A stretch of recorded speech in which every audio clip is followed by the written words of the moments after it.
I think the heavyweight division is going through an exciting time period. You know, you have certain guys that are at the very top, but you can't really figure out which guy is the man. You don't have, like you had in the Klitschko era, where you had a dominant force. You almost have like almost like a three-headed monster, while there's other little monsters right beneath them looking to eat away at them. There is not that much of a difference, or as much of a difference, in talent gap as there was in the Klitschko era. These guys are good. The top three are good. The big three, they're very good. But they're not so good that the guys beneath them can't touch them or can't beat them. On a given night, if they don't have a good night and somebody who they're facing may have their best night or a very good night, the potential for an upset is there. There's always a sense of disappointment when the best guys have different political TV deals and it makes it a lot harder for them to fight. You know, this is the era we sort of live in. I almost can't blame each of the guys because they each want to be protected in their own right.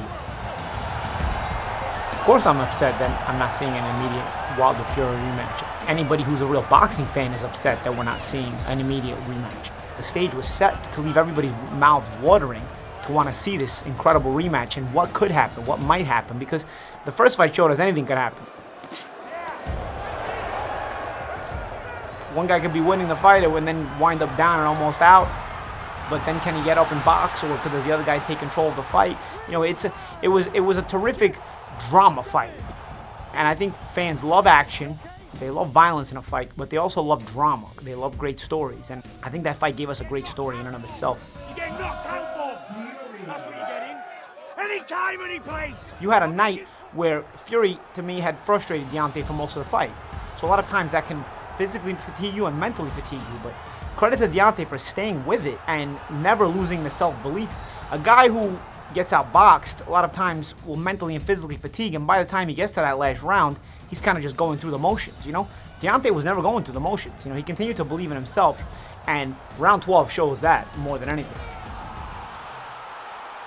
You know, I think it shows the fact that Deontay can carry the power over into the late rounds, and also the fact that his sense of self-belief is very strong all the way up until the end. When I saw the 12th round knockdown, I thought the fight was over. I thought the way Tyson Fury went down, I didn't think he was going to get up. I thought he had been cold-cocked.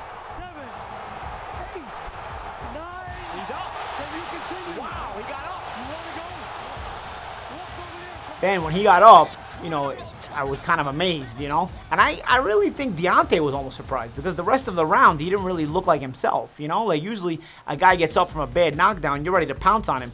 I don't know that Deontay was ready to pounce on him, because I think in Deontay's mind, the fight was over already. And then suddenly it's not. Mentally, you have to put yourself right back into gear to put your guy away. And I don't know that he ever got himself back into gear the way he needed to, you know? I mean, if we're outside the ring thinking the fight's over, I'm sure, you know, can you blame Deontay for thinking the fight's over? It was definitely an observation that will tell you it's never over until it's over. Decision draw. Boxing is always the theater of the unexpected. If anything, regardless of what people believe about Wilder vs. Fury, I think it showed us that Deontay's must-see TV. He's never out. I'm not going to compare him to Arturo Gatti because he doesn't get hit like that, but Arturo Gatti was the kind of guy who you'd think he's out of the fight, and then suddenly he'd come up with a big knockout. You know, Deontay is can almost give you that kind of those kind of dramatics. He has the power and he has the ability. I think Deontay Wilder, when you make you can come up with a lot of Mike Tyson-esque style footage, you know. Deontay has a scary kind of power.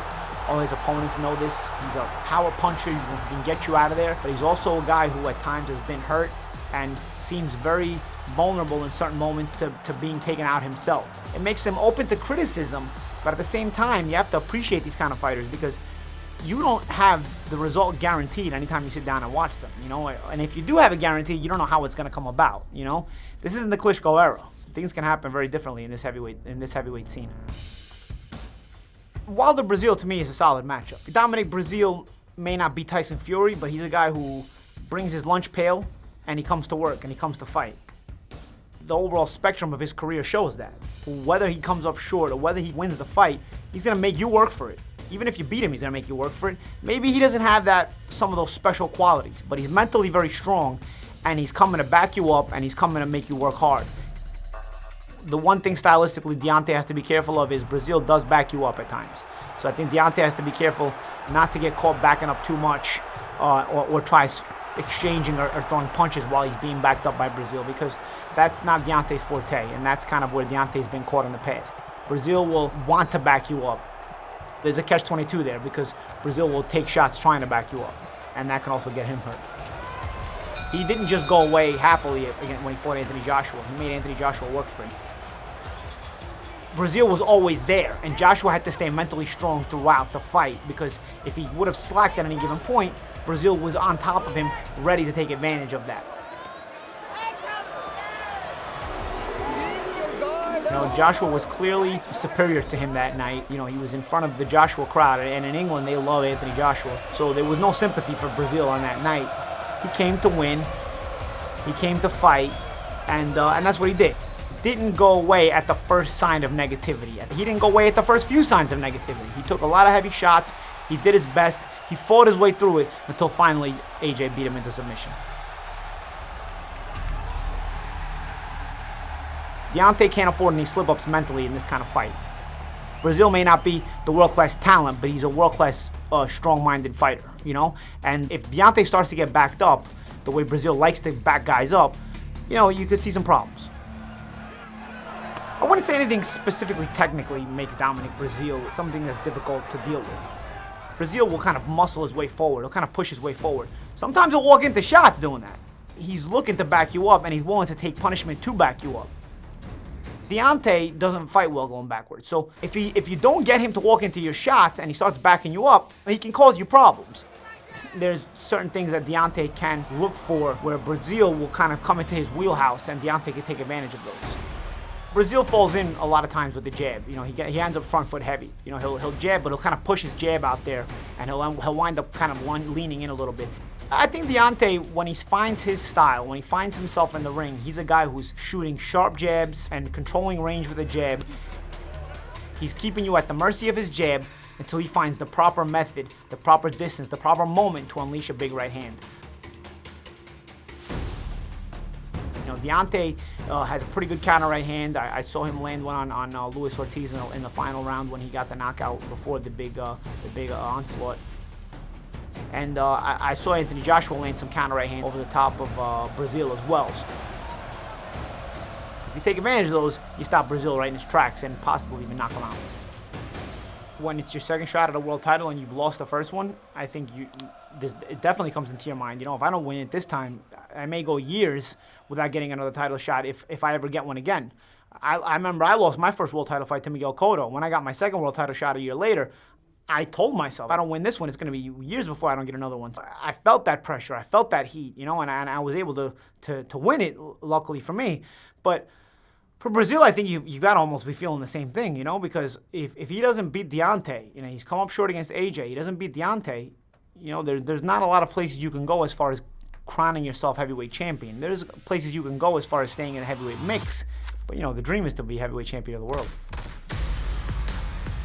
It's going to be for more than just a heavyweight championship of the world. It's going to be for a lot of personal reasons as well.